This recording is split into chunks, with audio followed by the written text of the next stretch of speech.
এই যে মালবেরি গাছের যত্ন তো আপনাদের সাথে শেয়ার করেছিলাম যে আমি কিভাবে যত্ন করেছিলাম।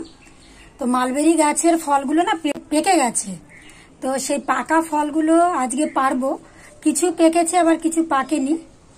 তো দেখুন অনেক ফল পেকে গেছে।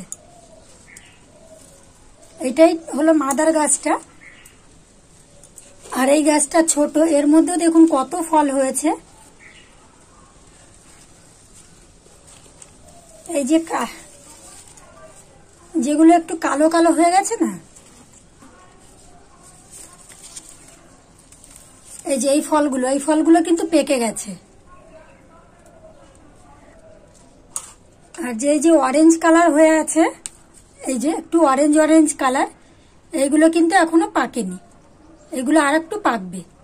এটা খেতে কিন্তু এখন একটু টক টক লাগবে, কিন্তু এই যে কালো হয়ে গেছে, এই কালো ফলটা কিন্তু মিষ্টি হবে।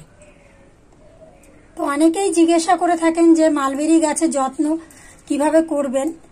তো মালবেরি গাছে কিন্তু অলরেডি আমার অনেক ভিডিও দেওয়া আছে, আপনারা কিন্তু সেই ভিডিওগুলো চেক করে নিতে পারেন।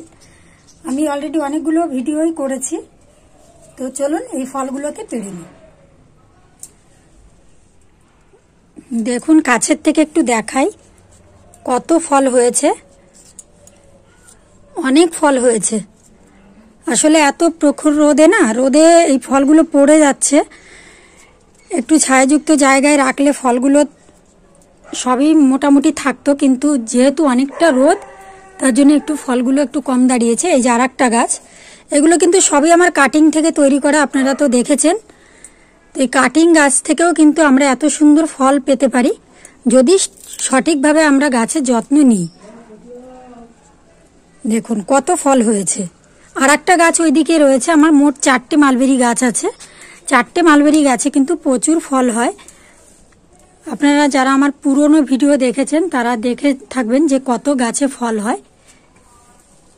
এই গাছে একটু রোদের প্রয়োজন হয়। যখন ফল আসবে তার আগে কিন্তু খাবারও ঠিকঠাক দিতে হবে, জলের পরিমাণ ঠিকঠাক দিতে হবে এবং রোদে রাখতে হবে। রোদে রাখলে তবে কিন্তু ফল ভালো আসবে। আর একটা হলো এই গাছে কিন্তু কাটাই ছাটাই ঠিকঠাক করে করতে হবে। ডাল কাটাই ছাটাই যদি ঠিকঠাক করে না করেন তাহলে কিন্তু আপনারা এরকম ফল পাবেন না।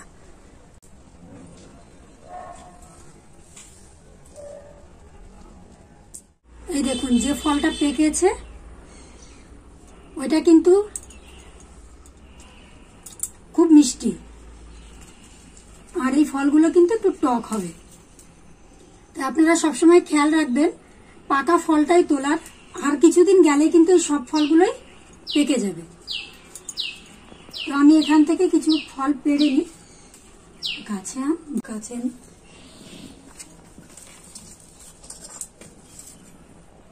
এই দেখো,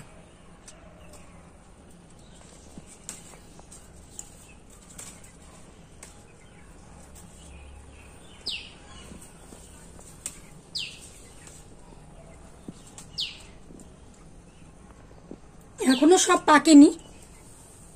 যে কটা পেকেছে আমি তুললাম আপনাদের শুধু দেখানোর জন্য। এখনো অনেক ফল বাকি আছে পাকা।